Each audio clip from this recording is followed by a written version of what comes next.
Welcome to Penrose Learning, where we make understanding easy. You start by getting essentials in place. Make sure both devices share the same Wi-Fi or connect the phone to the laptop via USB. On the phone, enable screen mirroring or developer USB debugging and accept permission prompts so data and control can flow. On the laptop, install the recommended app or enable the built-in receiver like Windows Connect or an AirPlay listener.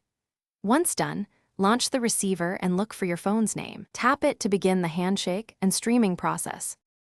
Now focus on establishing a stable link.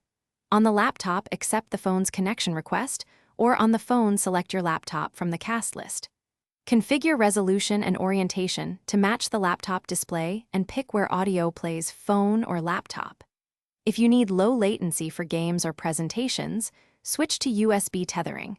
If you prefer mobility, stay on Wi-Fi but reduce resolution for smoother playback. Make sure both devices remain awake and that battery saver is off while mirroring. To finish, verify that touch control or remote input works as expected. Some setups require enabling input control in app settings. Close other background apps and stop large downloads to reduce lag. If the display or audio is choppy, disconnect and reconnect, switch to USB, or restart the mirroring app on both ends. One key troubleshooting tip: toggle Wi-Fi off and on, or temporarily switch to a wired USB connection. That often resolves pairing failures.